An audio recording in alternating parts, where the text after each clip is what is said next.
Quiero invitarle, hermanos, a que habla la palabra de Dios en el Evangelio de Lucas.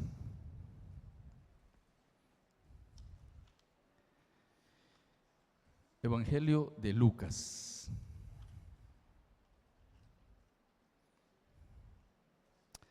Gloria a Dios. Capítulo 23. Lucas 23.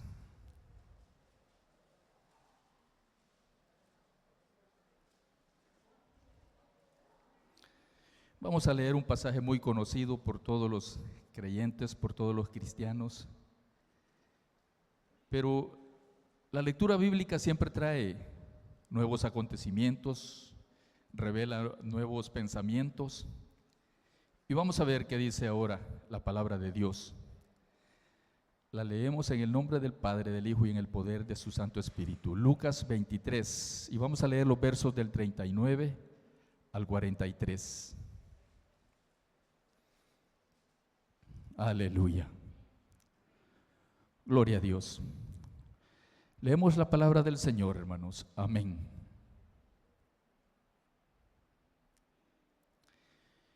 Y uno de los malhechores que estaban colgados le injuriaba, diciendo: si tú eres el Cristo, sálvate a ti mismo y a nosotros. Respondiendo el otro, le reprendió, diciendo: ¿ni aún temes tú a Dios, estando en la misma condenación? Nosotros, a la verdad, justamente padecemos, porque recibimos lo que merecieron nuestros hechos. Mas este ningún mal hizo. Y dijo a Jesús: acuérdate de mí cuando vengas en tu reino. Entonces Jesús le dijo: de cierto te digo, que hoy estarás conmigo en el paraíso. Amén. Siéntense, hermanos, por favor. En cierta ocasión, hermanos, compartía yo la palabra del Señor con un anciano. Y le presentaba yo este acontecimiento, este hecho. Le presentaba yo que la salvación solo podía venir a través de la cruz. Y que a través de la cruz uno podía obtener la vida eterna. Y él me dijo: mira, hijo, me dijo, ¿cómo venís vos a ofrecerme vida eterna si yo ya no aguanto con la que tengo? Y estaba un hijo de este señor ahí presente, y el hijo se puso a reír a carcajadas, se puso a reír. Hey, mira con lo que te sale mi tata, me dice. Mira con lo que te salió mi papá. Bueno, y es cierto, mi papá tiene razón, me dijo. Entonces yo lo relacioné, hermanos, como la injuria cuando Jesucristo fue crucificado, que se burlaban de él y hacían todo hecho de burla cuando Cristo estaba crucificado. Pero la verdad es que hay una paradoja en la vida cristiana. Y la paradoja es esta, de que la muerte para el cristiano lo conduce a la vida eterna. Aunque no lo entendamos, pero es una realidad, es una verdad. La muerte nos lleva hacia la vida eterna. Dicen que los hombres se miden por sus pensamientos, por lo que el hombre tiene en mente. Pero para saber lo que el hombre tiene en mente es muy difícil, o practicar la meditación también se vuelve un poco difícil. Por lo tanto, nosotros acostumbramos a leer la palabra de Dios porque de hecho leer no nos ejercita la mente. Con leer nosotros no podemos ejercitar la mente, pero leemos la palabra de Dios. ¿Sabe por qué?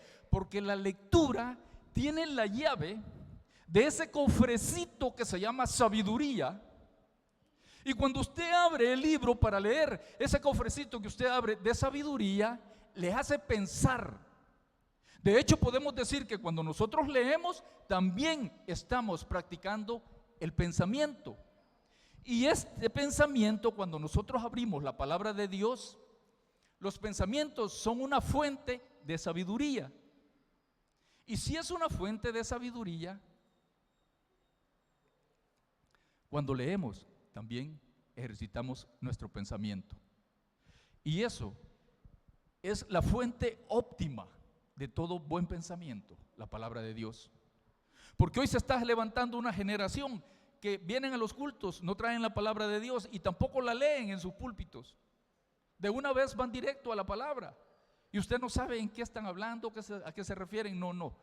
La palabra de Dios a nosotros, cuando la leemos, nos hace meditar en los pensamientos que Dios quiso plasmar en ella. Y es más, a veces a nosotros nos pone frente a los pies del maestro la lectura. Por ejemplo, lo que nosotros leímos ahorita, ¿qué le hace pensar a usted? Lo que leímos en Lucas 23. ¿Sabe? A mí me hace pensar en una cosa, que esa escena nos muestra la realidad del mundo actual. Es la realidad del mundo actual. Hay una escena donde está un crucificado. Hay una escena donde uno lo está injuriando, pero el otro recapacita. ¿Qué lo hace recapacitar a este hombre y cambiar de actitud de repente? Bueno, ya lo vamos a investigar, qué lo hizo reaccionar a él así. Pero quiero decirle que la crucifixión no era algo que el Imperio Romano había inventado. No. La crucifixión trata de siglos antiguos. Por ejemplo, los persas, los fenicios, los asirios utilizaban la cruz, pero ellos utilizaban la cruz para edificar construcciones, para levantar muros, para hacer ciudades amuralladas. La usaban para levantar edificios y usaban la cruz como una especie de lo que se llama grúa. Para eso la utilizaban ellos. Pero de repente el uso de la cruz cambió y la cambiaron para condenar, para asesinar a cualquier criminal que fuera en contra de un gobierno. A tal grado que si usted lee las escrituras se va a dar cuenta que si leemos en Primera de Samuel, vea lo que dice Primera de Samuel.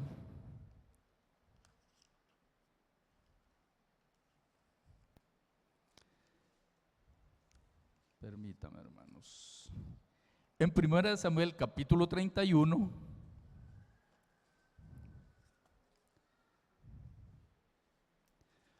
Primera de Samuel, capítulo 31.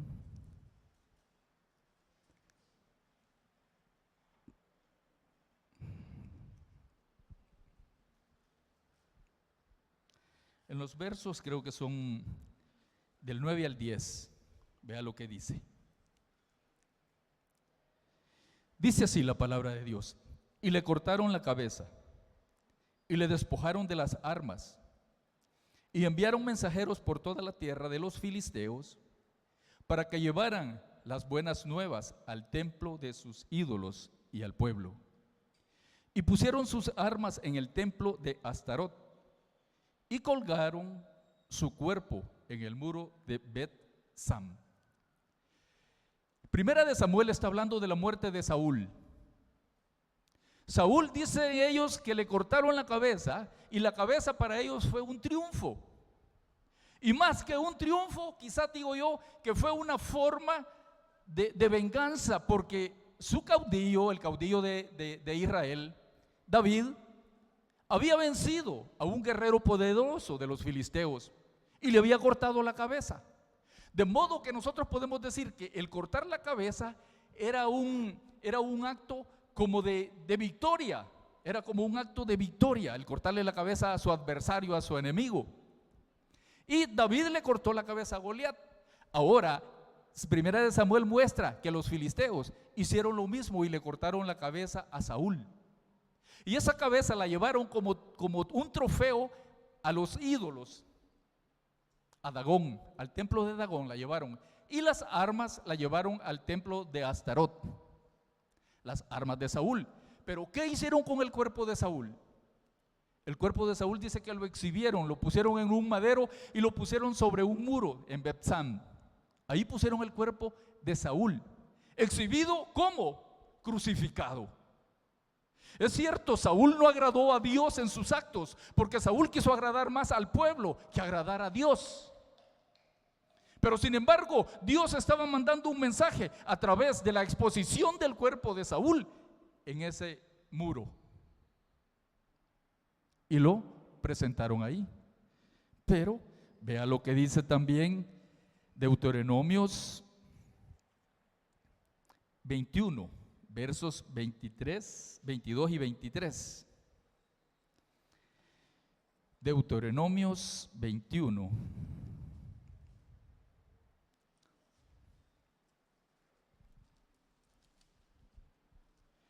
22 y 23.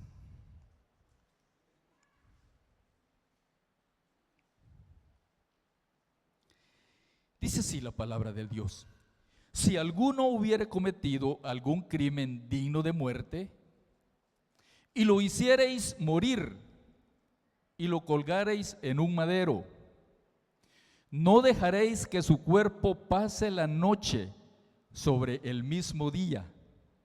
Pase la noche sobre el madero. Sin falta lo enterrarás el mismo día, porque maldito es por Dios el que es colgado. Y no contaminarás tu tierra, que Jehová tu Dios te da por heredad. La historia de Saúl no termina ahí, porque ciertos judíos se dieron cuenta de que el cuerpo de Saúl estaba exhibido ahí. Y ellos sabían de esta ley que estaba escrita en Deuteronomios, de modo que la crucifixión no había sido invento romano, sino que también los judíos sabían de la crucifixión, que era maldito todo aquel que era colgado en un madero. Entonces vinieron estos judíos y bajaron el cuerpo de Saúl, y dice que el cuerpo de Saúl fue quemado. También primer crematorio que la Biblia registra. Primer cuerpo que quemaron, debajo de un árbol lo quemaron, dice. Y sus huesos, dice, sus huesos fueron enterrados. Ahora, si quemaron el cuerpo de Saúl y sus huesos no se quemaron, no sé, no tengo yo una explicación cómo poder decirles cómo es que si se quemó el cuerpo y los huesos no, pero la Biblia relata ese hecho de que sus huesos no fueron enterrados. De modo que el judío sabía también la práctica de la crucifixión, que todo aquel que era colgado en un madero era maldito. Era maldito. Pero quiero decirle una cosa: la muerte para el cristiano abre un camino inmenso. Un camino que su mente no lo puede imaginar, un camino que su mente no lo puede contener. ¿Y sabe por qué? Porque la muerte es un evento que le va a suceder a todo hombre, y quizás la muerte es el principal y más fundamental suceso que puede suceder en la vida. ¿Por qué? Porque cuando usted nace, pocas gentes se alegran, pocas gentes se dan cuenta de que usted ha nacido. Algunos que saben y conocen le llevan algún su regalo, algún su presente. Si no, véalo cuando Cristo nació. 3 reyes llegaron a adorarle. Y la multitud de Israel, ¿cuántos eran? Si eran millones, y de Egipto salieron millones, y se había multiplicado. ¿Y por qué ellos no se dieron cuenta de que había nacido el Mesías? Porque el nacimiento es un hecho que pasa desapercibido. Pero cuando llega la muerte es el evento más sublime que puede haber en la vida.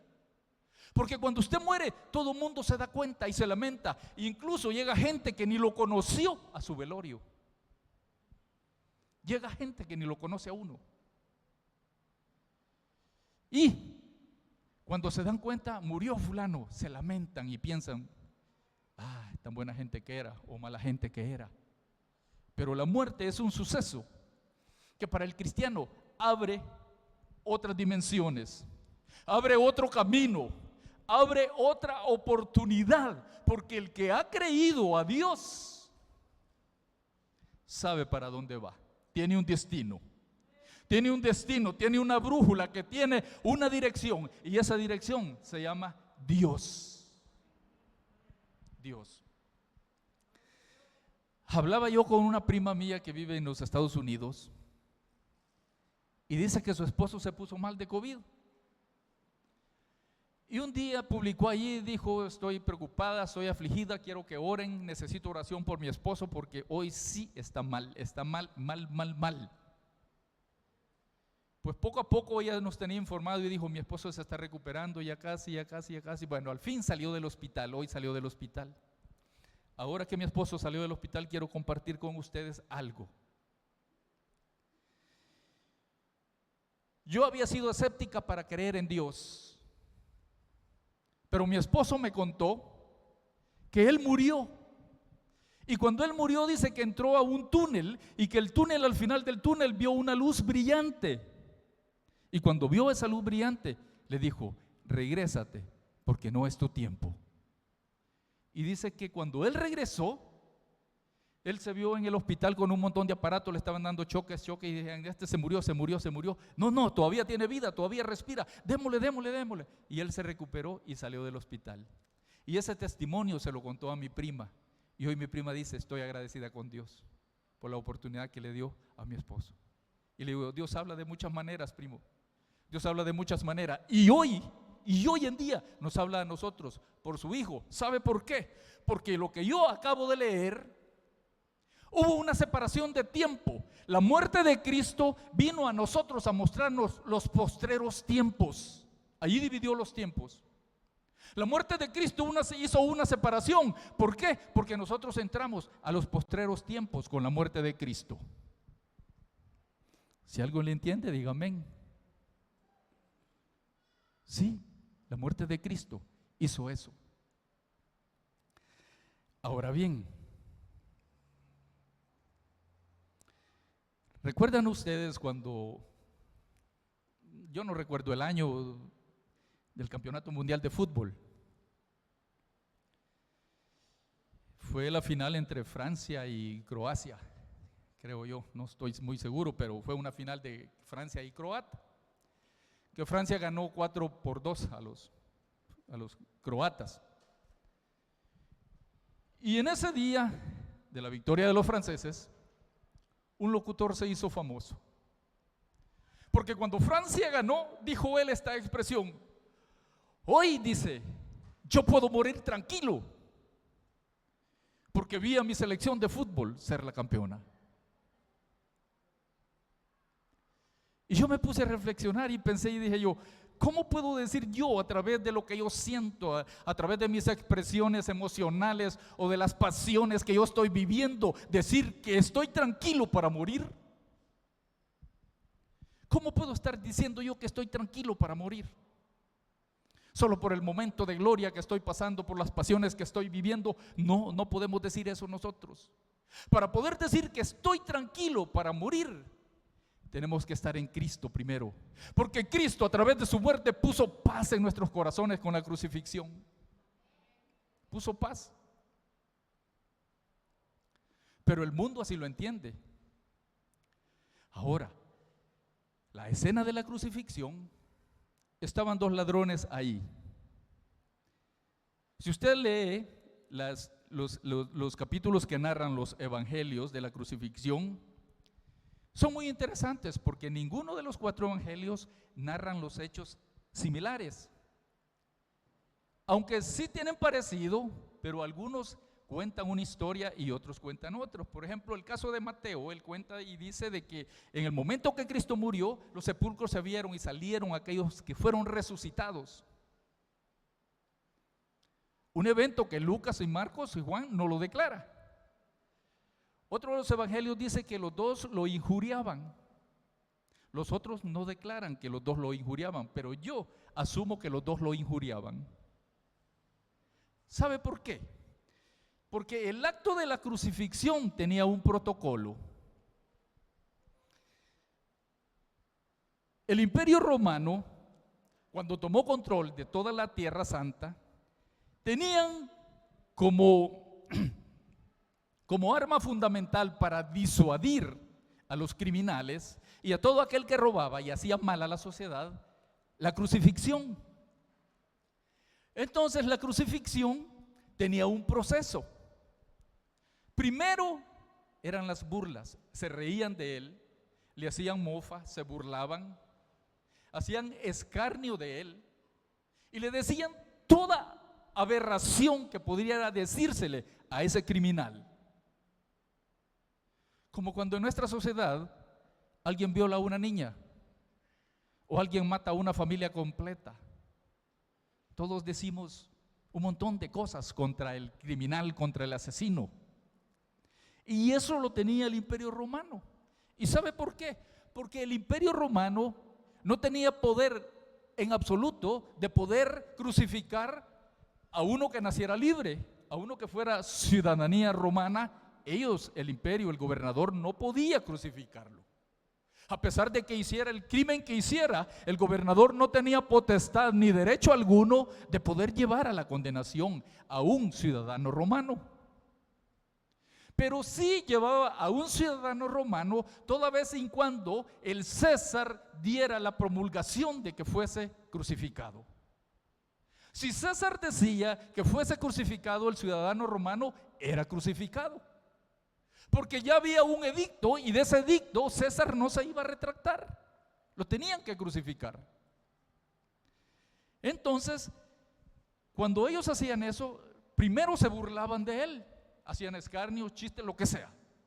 Y luego era sometido a un azote.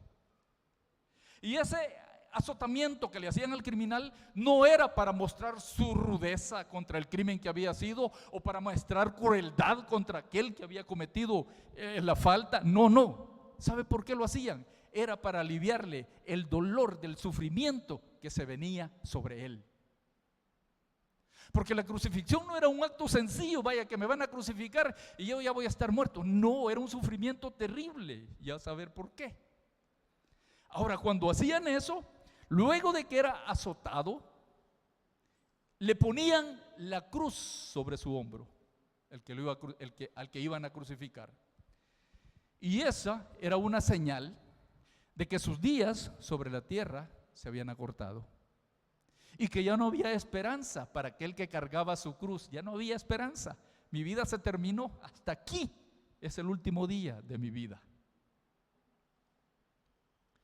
Y luego que él cargaba su cruz, lo llevaban y ya puesto allá, o era clavado o era amarrado al madero. Y algunos los dejaban que el cuerpo se pudriera sobre esa cruz. Otros no, los bajaban el mismo día, antes que el crepúsculo se pusiese, era bajado de la cruz. Y ese era el proceso que hacía el Imperio Romano sobre sus criminales. Y ese proceso fue el que llevó nuestro Señor Jesucristo cuando fue condenado a muerte. Y lo llevaron. Pero en la escena se encuentra con que le hacen burla, le hacen escarnio, lo azotan, le ponen la corona de espina, el Imperio Romano se doblega ante él, le ponen una vara, se mofan de que era un rey y le hacen de todo. Y sin embargo, él se contuvo. Pero estando en el lecho de la muerte, cuando él estaba en la cruz, estos dos ladrones le injuriaban.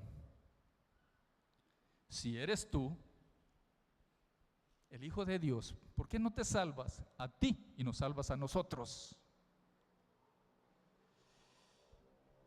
Y luego los sacerdotes y los líderes también se unen a insultarlo.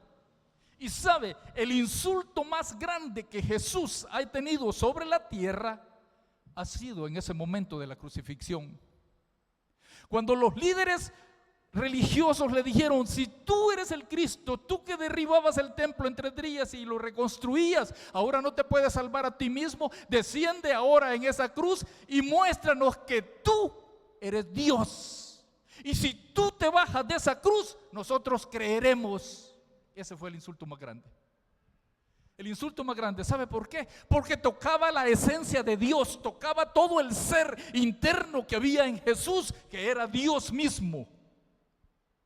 Era Dios colgado en ese madero, y ese fue el insulto más grande. No crea que el insulto más grande Satanás lo hizo allá cuando le dijo a Jesús: si eres el Hijo de Dios, haz que estas piedras se conviertan en pan. No, ese no fue el insulto. era el otro, porque ese tocaba la esencia de Dios, tocaba todo lo más íntegro de Dios que estaba en Cristo Jesús. Pero Dios tomó el control. Cristo tomó el control de la situación y dijo: si yo me bajo de esta cruz, les voy a demostrar a esto que soy Dios. Pero ¿qué de nosotros en este tiempo? Si Él se hubiera bajado de esa cruz, ¿qué hubiera habido de nosotros?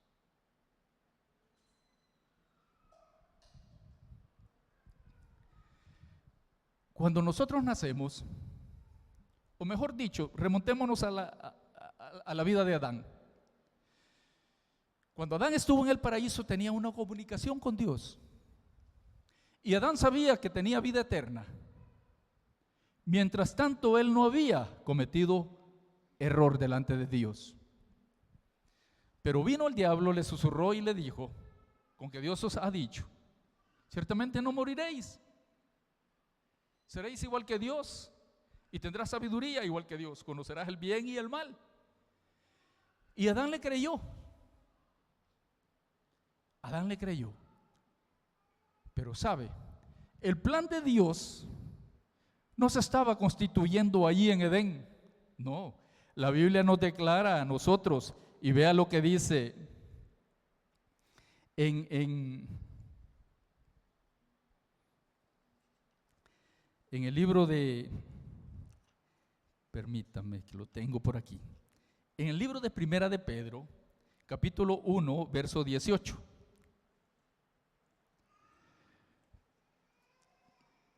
Primera de Pedro 1:18.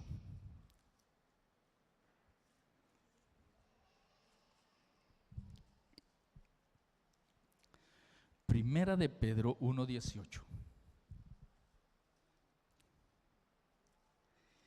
Dice así la palabra de Dios: sabiendo que fuisteis rescatados de vuestra vana manera de vivir, la cual recibisteis de vuestros padres, no con cosas corruptibles como oro o plata, sino con la sangre preciosa de Cristo, como un cordero sin mancha y sin contaminación. Y vea lo que dice el 20: ya destinado desde antes de la fundación del mundo. O sea que el plan de Dios para la eternidad, para que el hombre tuviera la vida eterna, estaba predestinado desde antes de la fundación del mundo. El diablo debe haber pensado que Dios imaginó que se sacó de la manga de la camisa en el momento que Adán pecó y dijo: voy a hacer otro plan para que el hombre pueda adquirir la vida eterna. No, ya estaba predestinado desde antes de la fundación del mundo, de que Cristo, que el que iba a ser crucificado, iba a resucitar. Ya estaba destinado.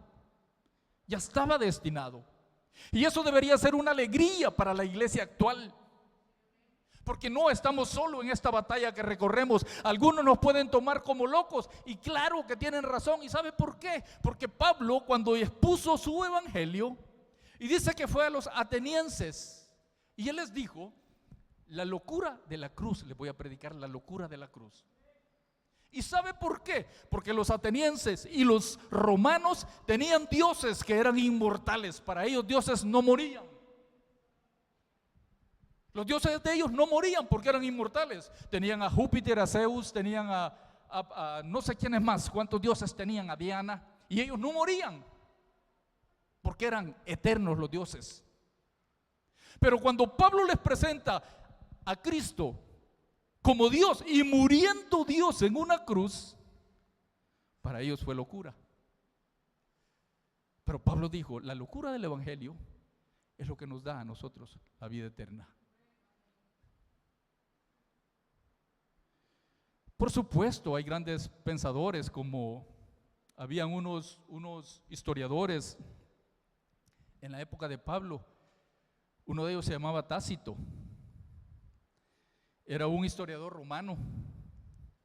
Y había otro que se llamaba Suetonio, gran pensador, historiador, romano, que en el siglo I para ellos que un Dios muriera no era concebible. No lo podía captar su mente. ¿Cómo es posible que Dios va a morir? Los dioses no mueren.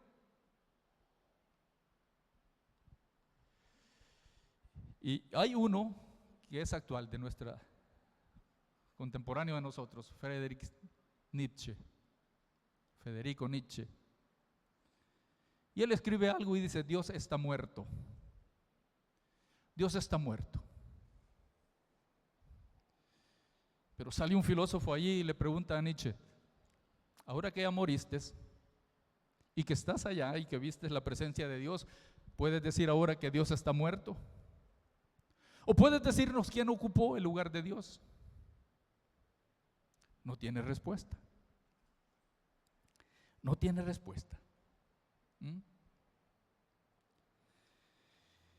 La gracia del Evangelio, hermanos, a veces es muy difícil de comprenderlo. ¿Y sabe por qué? Porque nos pone ante la verdad. Nos exhibe a nosotros ante la verdad.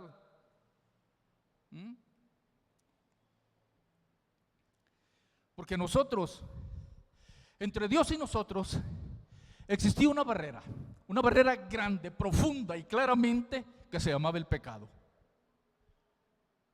Y no podíamos tener comunión con Dios mientras tanto Dios no fuera exhibido públicamente. Mientras tanto Dios no muriera, no se podía quitar esa barrera del pecado, porque la sangre de Cristo es la que nos quita a nosotros y nos limpia de todo pecado. Sin la sangre de Cristo no podemos. Por eso esa muerte era necesaria. Él no tenía que bajarse de la cruz, lo sabía perfectamente y tomaba el control. Mire, y en esa muerte participaron judíos y romanos. El romano puso los clavos, puso los soldados, puso la cruz. El judío puso el hisopo, puso el vinagre, puso la mirra, puso el hisopo. Participaron. ¿Y qué querían hacer ellos? Mitigarle el dolor a Jesús. Démosle a beber vinagre con mirra para que sea un estupefaciente y él no sienta dolor. No, él experimentó el dolor más profundo solo por amor a usted y a mí. Él experimentó ese dolor y lo llevó hasta lo último. Aguantó toda blasfemia, aguantó todo dolor. Dicen que la crucifixión, los que eran clavados, algunos no les metían el clavo en la palma de la mano, porque no era capaz la palma de la mano resistir el peso del cuerpo. Se lo tenían que meter aquí, en la muñeca. Y habían algunos que tenían que amarrarlos por su peso. Y ellos morían asfixiados o les daba un paro cardíaco porque no había suficiente oxigenación en el cuerpo ni fluidez de sangre. Y por eso Cristo lo aguantó, lo soportó. Ahora, en esta escena de la crucifixión, le llevan a Jesús ante Pilato. Y Pilato se da cuenta de una cosa: que los líderes religiosos le están mintiendo a él. Le mienten. ¿Y de qué lo acusan? Yo no encuentro ningún delito que este hombre haya cometido, dijo el gobernador. Mas ellos dijeron: él dijo ser hijo de Dios. Ese era el delito, haber dicho que era hijo de Dios. Ahora le digo yo, le doy una buena nueva. El libro de Primera de Juan lo declara a usted y a mí como hijos de Dios, y dice: mas a todos los que le recibieron les dio potestad de ser hechos hijos de Dios. Amén. ¿Qué título más grandioso? Algunos se preparan para una vida académica y les dan un título. Otros se preparan en su vida digamos técnica para poderse ganar la vida y también le dan un título. Pero Dios a usted le está dando un título esta tarde, que se hace hijo de Dios. Y leyendo yo a través de la Biblia me doy cuenta de que a otros les dio otros títulos. Unos fueron apóstoles, discípulos, pero había otro título que a mí me encanta oírlo, y dice: a unos les dio ser amigo de Dios. ¿A quién le dio ese título el Señor de ser amigo de Dios? La Biblia registra claramente que solo a Abraham le dio ese título. No se lo dio a Moisés, no se lo dio a Josué, no se lo dio a Pedro, no se lo dio a nadie más que a Abraham, y se lo dio a usted también, se lo dio. Cristo dijo: no hay mayor amor que aquel que pone la vida por sus amigos.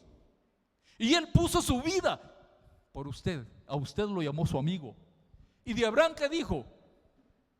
Abraham creyó por fe, y esa fe lo constituyó amigo de Dios. Ahora, para ser amigo de Dios no era cosa sencilla, hermanos, no. Era permanecer, persistir, resistir en una fe eterna, en una fe firme, sin moverse. Venga lo que venga, sin cambiar de pensamiento, que hoy voy a creer esto y mañana esto. No, usted no tenía que cambiar de pensamiento. El exponencial más grande para ser amigo de Dios era tener una fe persistente. Eso era. Y Abraham fue el único que la tuvo. Siempre confió en Dios. En cierta ocasión dice que mandaron a unos niños a traer leña al bosque. Y los niños andaban recogiendo leña. Pero cuando entraron al bosque, uno de ellos se arrodilló y le pidió a Dios que les ayudase a encontrar leña. Y los otros dos dicen que, bueno, ¿y qué haces? ¿Y qué estás haciendo? ¿Y por qué te arrodillas? ¿Y por qué hablas con Dios? ¿Y por qué esto? Y vino y les dijo, no, les dijo, si yo como veo a mi abuelita, que cuando ella va a comenzar algo, todo lo pone en las manos de Dios. Yo por eso hoy estoy poniendo esto en las manos de Dios, para que Él nos dé leña en este bosque. Y cuando llegaron le contaron a la abuelita. Y la abuela les dijo, no, está bueno, hijo, le dijo. ¿Sabes por qué? Porque Dios se manifiesta en las cosas más sencillas. Porque Él sabe hasta cuántos cabellos tengo en mi cabeza, le dijo. ¿Y qué cosa más sencilla es saber cuántos cabellos tengo yo en mi cabeza? Pero Dios sabe cuántos tengo. Dios lo sabe perfectamente. Dios lo sabe. Por eso en el Evangelio no hay cosas sencillas. Todo es grandioso, hermanos. La lectura de la palabra de Dios es inmensa. Es inmensa. Y la locura de la cruz nos pone a nosotros delante de dos caminos. Mire, un camino que Él lo profundiza claramente, y es el camino de separación que hay entre Dios y el hombre a causa del pecado. Y el otro camino es del amor inmensurable, misericordioso y grande que Dios tiene por su pueblo. Esos dos caminos enseña la cruz.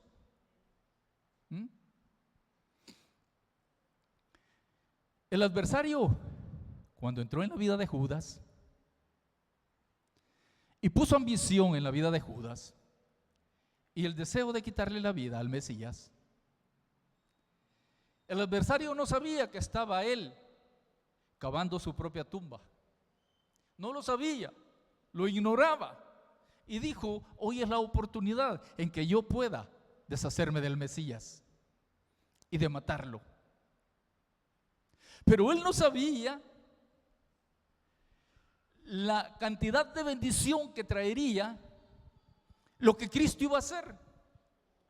Porque la acción que Cristo iba a hacer ya había sido profetizado muchos años antes. El profeta Isaías lo dijo, lo declaró. Isaías mencionó que iba a ser crucificado, que iba a ser abandonado. Lo describe totalmente Isaías cómo fue la crucifixión de Jesús. Pero Satanás quiso tomar el control y dijo, hoy lo mato. Hoy lo mato. Lo que no sabía Satanás era que el crucificado resucitaría y que iba a dejar la tumba vacía para que todo aquel que creyere tuviera acceso a la vida eterna. Esa es una de las grandes cosas. Y otra cosa que se dio a través de la crucifixión es que de dos pueblos Él hizo uno solo. Nosotros como prosélitos, como gentiles, no teníamos derecho alguno a obtener la vida eterna si Cristo no hubiera morido o muerto. Si Cristo no hubiera muerto, no hubiéramos tenido nosotros acceso a la vida eterna. Y eso no lo sabía Satanás. De tal modo que la Biblia registra que dice que en el templo había el lugar santo y el lugar santísimo. Y que entre estas dos áreas había una separación, había un velo en el cual nadie podía entrar al lugar santísimo. Pero cuando Cristo murió en esa cruz, Satanás no se dio cuenta que el velo fue rasgado y que de un solo pueblo Él hizo una sola nación.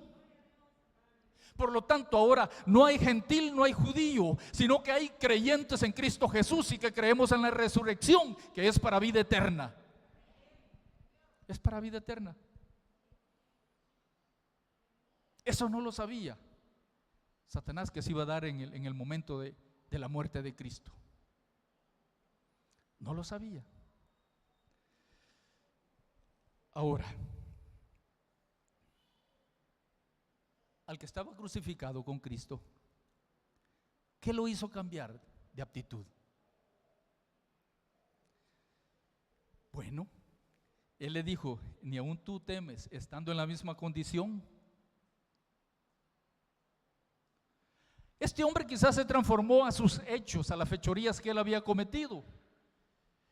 Y en su pensamiento vino: bueno, yo ya fui juzgado por tribunales humanos y me hallaron culpable, me condenaron. Los hombres me han condenado, los hombres me han abandonado, los hombres se olvidaron de mí, me cortaron la vida, me quitaron la vida, mi existencia terminó hasta aquí. Y ahora estoy en una situación deplorable. Estoy siendo burlado, pero estoy ante este hombre que yo no veo más que a Dios mismo en la humanidad de este hombre. El que estaba crucificado allí no sabía quizás quién era Dios o quién era Jesús. Pero en ese instante él se examinó a sí mismo, sus pensamientos empezaron a fluir a través de él y pensar: ya me condenaron los seres humanos, ya me condenó la humanidad. Y ahora voy a enfrentar a otro juicio supremo. Y también voy a ser condenado. También voy a ser condenado porque voy directamente al tribunal de Dios. Y le dice a Jesús: acuérdate de mí. A pesar de lo horrible que se veía Jesús, a pesar de todo el azote, de todo el dolor, de todo aquello, porque dice que el libro de Isaías no tenía ningún atractivo. Toda su belleza se había perdido. Pero este hombre vio una belleza en Jesús, vio la esencia misma de Dios encarnado. Eso lo hizo reflexionar a él. Ahora, lo que yo le dije del comentarista francés, él no se había preparado para la muerte. ¿Por qué? Porque sus mismas pasiones lo hacían estar tranquilo y que podía morir en paz, porque había visto el triunfo de su selección. Ahora, este que estaba en la cruz no podría morir en paz y tener tranquilidad, sabiendo que iba a enfrentar el tribunal de Dios. Eso también que sea una reflexión para nosotros, hermanos. Yo recuerdo cuando era niño, en mi pueblo, hacían unos actos parecidos a estos. Alguien que robaba, la guardia lo agarraba y lo paseaban por todo el pueblo, hermanos, amarrado de las manos atrás, y le ponían un rótulo aquí, que porque había robado gallinas o se había robado una vaca o porque había matado a alguien, pero le ponían un rótulo. Yo eso sí lo recuerdo, hermanos, ya hace muchos años. porque ya estamos ancianos, hermano. Pero sí recuerdo eso, que a los que cometían una falta, la guardia los agarraba y los paseaban por todo el pueblo. Y atrás de ellos iba alguien tocando un tambor. Ese tambor era un símbolo, un sonido, era una señal para que usted saliera y reconociera y viera la vergüenza de aquel ladrón. Yo recuerdo eso. Ahora, cuando Cristo fue crucificado, Pilato se dio cuenta de que los líderes religiosos lo estaban engañando a él, porque no había ninguna causa, y dijo: este hombre no es, pero por causa de la petición de ustedes, pues que muera. Y Pilato escribió: Jesús Nazareno, Rey de los judíos. Y ese título, esa escritura, les dolió tanto a los líderes que se enojaron con Pilato y le dijeron: ¿por qué escribiste eso? Pilato sabía que iba a tocar el ego de los líderes religiosos, por cuanto le habían mentido a él, por cuanto él era la autoridad máxima, y a la autoridad no hay que mentirle, hermanos. Con la autoridad hay que ser sinceros, hay que sincerarnos con ellos. Porque cuando usted es sincero con la autoridad, gana votos y beneficios, si es que le van a hacer un juicio. Pero tratar de sobornar o de mentirle a la autoridad, no, mi hermanos, porque para eso los ha puesto Dios, para ejercer justicia y juicio sano. Y Pilato lo sabía bien, y Pilato lo escribió: Jesús Nazareno, Rey de los judíos. Y ellos le dijeron: no escribas así, cambiarle el título y ponerle: él dijo ser Rey de los judíos. Y Pilato les dijo: escrito está. Y la Biblia lo registra, los evangelios lo registran, y ellos dicen que se escribió en arameo, en latín y en griego, para que les doliera más a los líderes religiosos. ¿Sabe por qué? Porque era una declaración universal la que estaba diciendo Pilatos ahí. Era una declaración que el mundo entero, la humanidad entera, el planeta entera, como usted le quiera llamar a este mundo donde nosotros pisamos, que se dieran cuenta que el crucificado era el rey. Era el rey. Era Dios mismo. Dios mismo. Y lo escribió en los 3 idiomas como una profecía universal. 3 naciones que en su tiempo tenían hegemonía, tenían poder, tenían las capitales del mundo. Jerusalén, Atenas, Grecia y Roma eran la capital del mundo, era lo máximo en conocimiento, en sabiduría, tanques de pensamiento, tenían todo: filosofía, arte, música. ¿Qué no tenían estas ciudades? 3 ciudades distintas, de 3 reinos distintos. Pero Dios las hizo 3 ciudades distintas de un solo reino, del reino de Dios. Amén. Del reino de Dios, las 3. Y una declaración universal que hasta el día de hoy se conserva. Y nosotros lo cantamos hasta en cántico, decimos: Él es el Rey, Él es el Rey, Él es el Rey de mi vida. Y cantamos otras donde lo mencionamos como Rey, exponemos esas palabras nosotros declarando que Él es el Rey. Seguirá y será siendo Rey, y vendrá como Rey, y vendrá como Rey. Ahora, de la crucifixión de Jesús, yo creo que los más beneficiados ha sido la generación actual de hoy. Lastimosamente, la generación no quiere saber mucho de Jesús.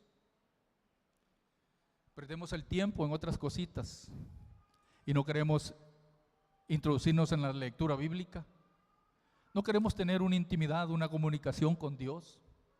No queremos saber nada de Dios. Queremos más agradar al hombre que agradar nosotros a Dios.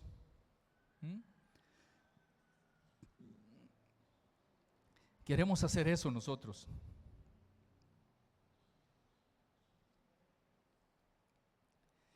Y es necesario que nosotros reconozcamos ese acto que Dios hizo solo por amor a nosotros. Solo por amor a nosotros.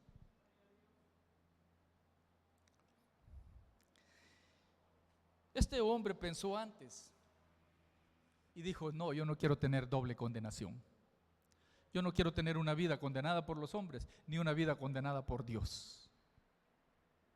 Así es que hoy mejor acepto a Cristo como mi Salvador. Y lo aceptó. Lo aceptó. Y es necesario que también nosotros podamos reconocer a Cristo. Porque sabe, hay una cosa bien fundamental. Nosotros, de la actitud que Cristo tuvo de ser bueno, de sanar enfermos, de levantar paralíticos, de hacer esto, de hacer la multiplicación de los panes, de hacer esto, lo otro, de hacer descender la lluvia del cielo, hacer descender maná del cielo, eso no nos beneficiaba en absoluto, hermanos. Eso no nos beneficiaba en absoluto. Que Jesucristo fuera buena persona, ¿qué beneficios sacábamos nosotros de eso? Nada. Pero que Jesucristo fuera al madero, fuera crucificado como uno de los más terribles criminales, a eso sí nosotros le sacábamos beneficio. A eso sí le sacábamos beneficio. ¿Por qué? Porque nos dio el acceso directo para entrar al reino de Dios y adquirir la vida eterna a través de ese sacrificio que Cristo hizo en la cruz. Y por eso le digo, la generación la generación contemporánea, tiene mayores beneficios aún que los judíos de aquel tiempo. Es cierto, ellos vieron la mano de Dios moverse con poder y con gloria, pero nosotros hemos tenido la escritura completa desde el Antiguo hasta el Nuevo, viendo todos los portentos y los hechos grandiosos que Dios hizo, y aún así nuestro corazón no se conmueve, aún así no nos conmueve a tener en valoración el sacrificio de que hizo Cristo en esa cruz.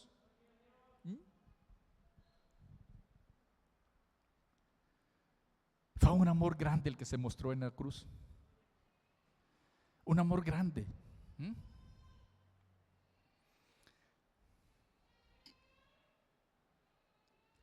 Este ladrón discernió el juicio que se le avecinaba, hermano. Tuvo olfato como de perro para decir: no, voy a otra condenación peor que esta. Voy a un sufrimiento mayor que este. Por lo tanto, no lo voy a alcanzar. Y el otro no lo quiso reconocer. Y ese es el estado actual de la humanidad. Por eso le decía, cuando nosotros leemos la lectura de la palabra de Dios, nos lleva a los pies de Cristo. Porque la escena que leímos es la situación del estado actual, donde está Cristo presentándose como el camino, la verdad y la vida. Y ahí estamos unos y aquí estamos otros, los que creemos y los que no creemos en Él. Cristo lo dijo claro: a la casa de mi Padre voy a preparar morada para que donde yo esté, también ustedes estén conmigo. Y también dijo: pero a los que no creen, también hay una condenación eterna. Ahora, ¿de qué posición se pone usted? ¿De qué lado está usted?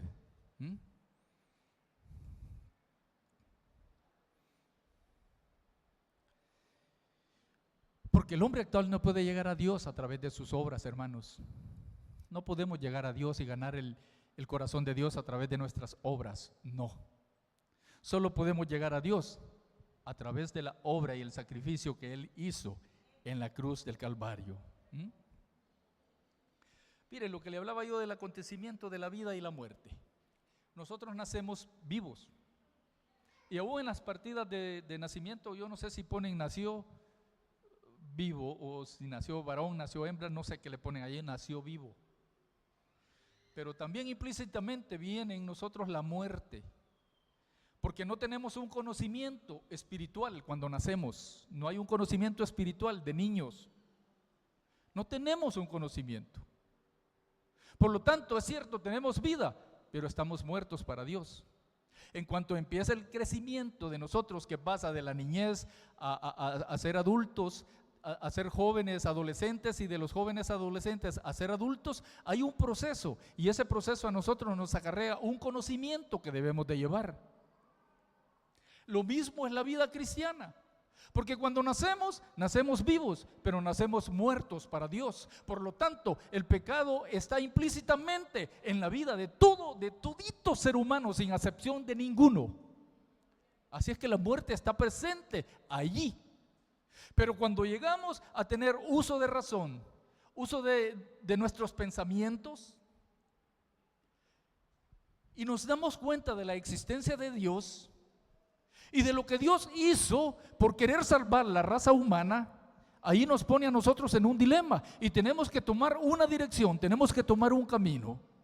O creemos o dejamos de creer. Y cuando creemos, ahí se revierte lo del nacimiento. ¿Por qué? Porque usted es muerto a sus pasiones, muerto a este mundo, pero vivo para Dios, porque ya la luz de Cristo le ilumina. Cuando usted acepta a Cristo, dice que el Espíritu Santo viene y se posa sobre usted y le da un conocimiento más del acontecer de Dios en su vida. Y ese es el proceso que se revierte. Y esa es la paradoja que yo le dije cuando comenzamos, que la muerte es lo que nos conduce a nosotros a la vida. La muerte física no es nada más que el principio que la vida eterna. Y allá usted elige cómo la quiere pasar la vida eterna. Si la quiere pasar frente a Dios, viéndolo a Él cara a cara, o si lo quiere pasar sin que Dios lo vea.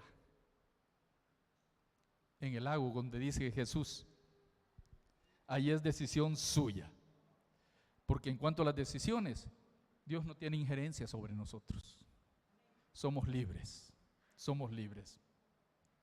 Ahora, yo quiero leerle algo acerca de la obra de Cristo sobre nuestras vidas. Fíjese que la obra de Cristo o la predicación de la cruz, Pablo decía una cosa, y es cierto, que el corazón del evangelio, decía Pablo, es la predicación de la cruz. Que a ustedes les parecen mentiras, pero es una gran verdad, dijo. El corazón del evangelio es la cruz, porque sin cruz no hay vida. No hay vida.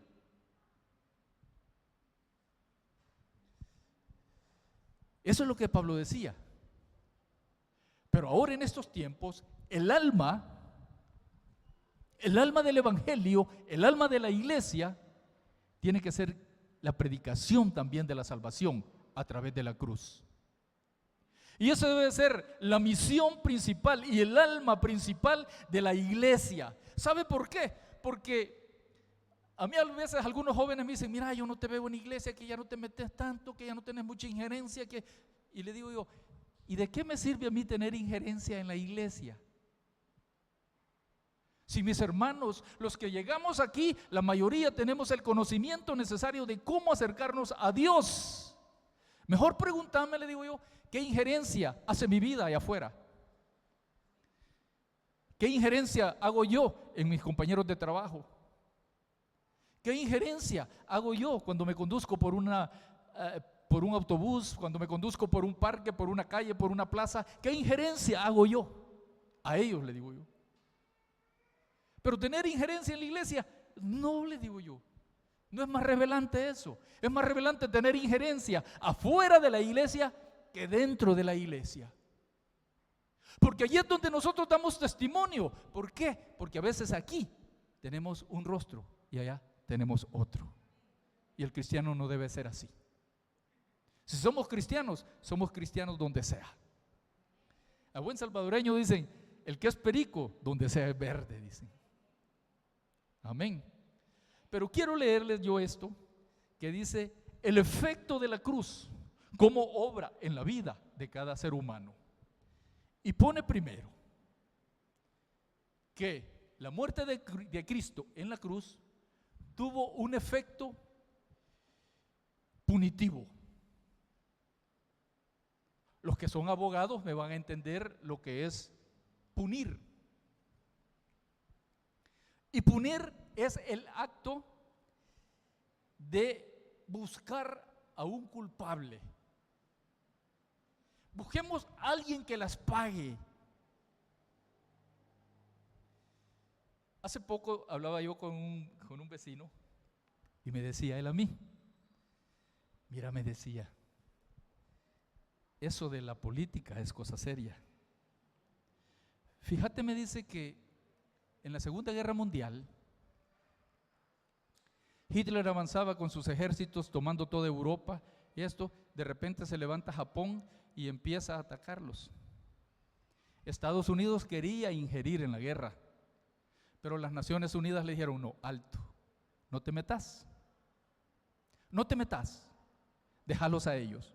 Y Estados Unidos estaba necio que quería incorporarse a la guerra, que quería derrotar a los alemanes y quería, pero no hallaba justificación cómo convencer a las Naciones Unidas para él participar en la guerra. Y sorpresivamente Japón ataca a Estados Unidos. Murieron miles de estadounidenses, le destruyeron su naval en Pearl Harbor y le destruyeron sus bases de aviones que tenían en Pearl Harbor, pero fueron destruidos. Y esa destrucción, la OEA le dio el aval a los Estados Unidos para que entraran a la guerra. Entren. Ahora me dice él, ahora entiendo.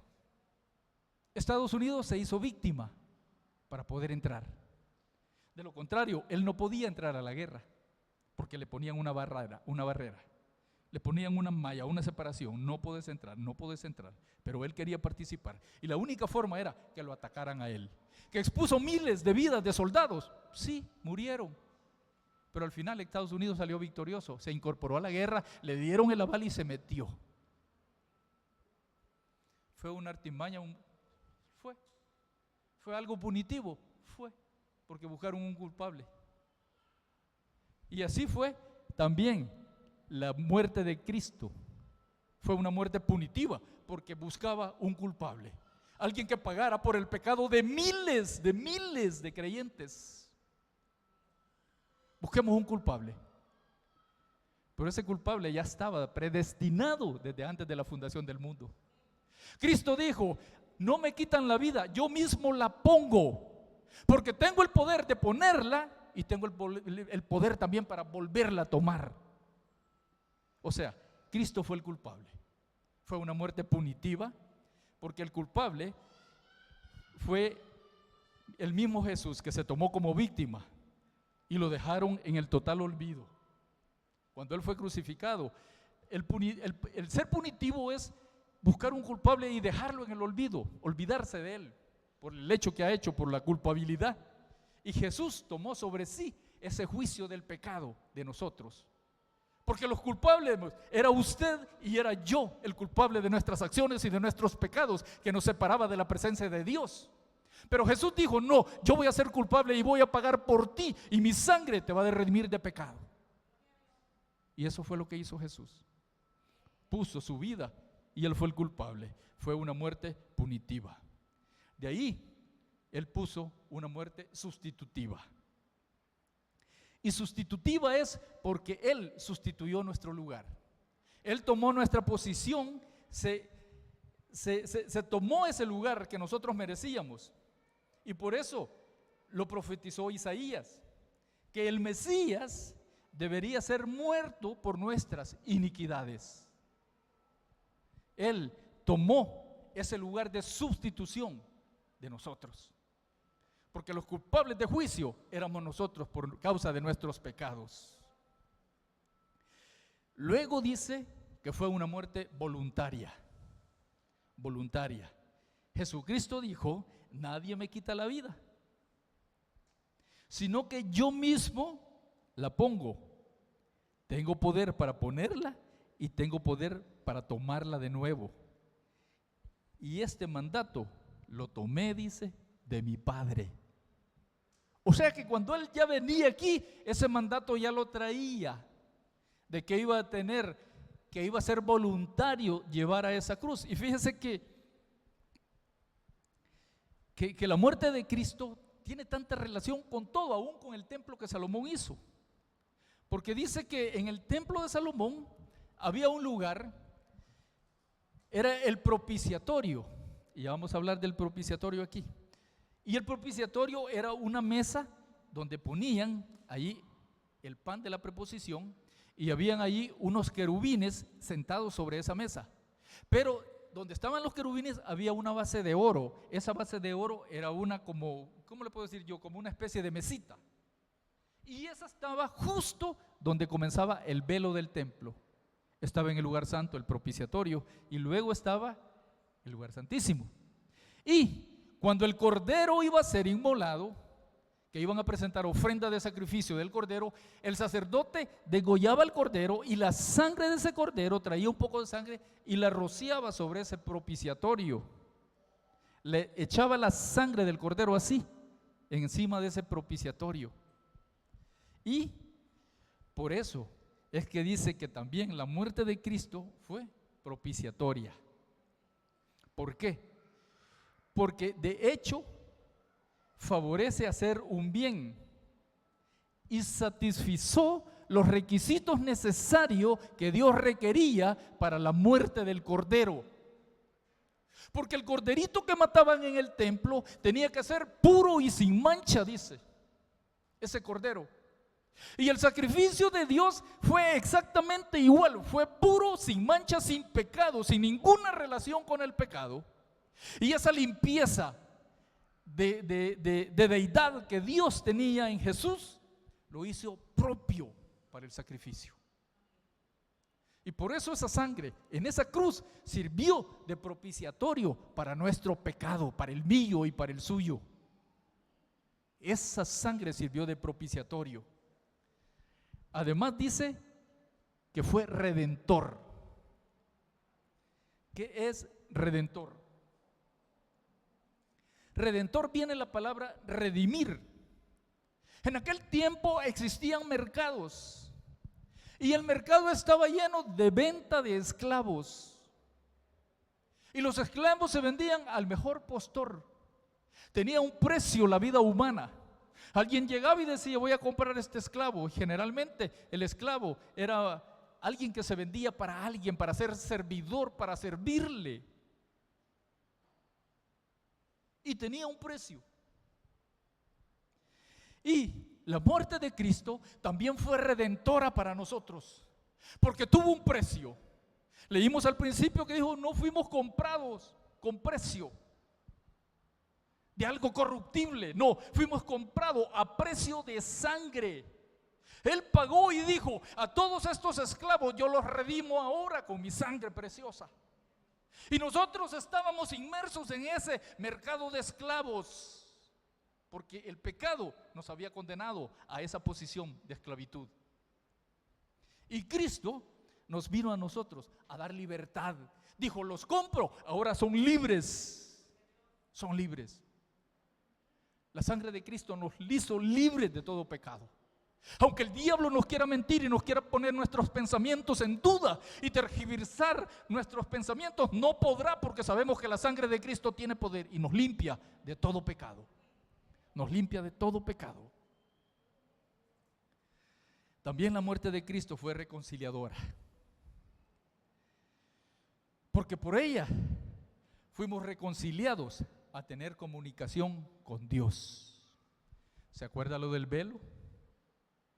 El velo se rasgó y los gentiles, los judíos, los griegos, todos tenían acceso al lugar santo, al lugar santísimo. Ahora, esa reconciliación nos hizo tener a nosotros paz para con Dios. Nos hizo tener comunicación y una relación estrecha, íntima con Dios. Ya no teníamos que presentar ofrendas por nuestro pecado, no, ahora tenemos acceso directo a Dios por medio de su muerte reconciliadora. Y ahora, también la muerte de Cristo fue eficaz. ¿Y sabe por qué? Porque cuando usted pone su fe en la obra martirizadora de Jesucristo en la cruz, esa obra a usted le produce salvación. Aunque parece locura, pero es cierto. Nosotros no nos salvamos por buenas obras, no. Nos salvamos por nuestra fe. Por nuestra fe. Que la ponemos en ese sacrificio que Jesús hizo. No por obras, no. Nosotros la ponemos en la obra que Él hizo. Porque esa obra es eficaz para salvarnos. Y por último, hermanos, dice que es reveladora la muerte de Cristo. ¿Por qué es reveladora? Es porque reveló el grande y profundo y claramente amor que Dios sentía por la humanidad. Porque nada lo motivó a Él a llevarlo a la cruz más que por amor y por amor. Eso fue todo. Se reveló el amor de Dios en esa cruz. El amor de Dios fue revelado. Y no solo su amor, se reveló también su compasión y su condescendencia con toda la humanidad. Con toda. No hizo excepción de nadie. Allí no habían griegos, ni romanos, ni judíos, ni latinos, ni norteamericanos, no. Ni blancos, ni negros, no, ni altos, ni bajos, no. Fue para toda la humanidad. Fue reveladora para todito aquel que quiera entrar. Ahora bien, el tiempo de Dios se acorta. Y nosotros tenemos que tener una decisión firme y decisiva a dónde queremos estar. ¿Queremos estar en el paraíso con Dios así como lo pidió este moribundo? ¿O queremos pasar toda la eternidad lejos y apartados de la voluntad y de la vista de Dios? Usted decide, hermano. Este es mi mensaje. Póngase de pie, hermano.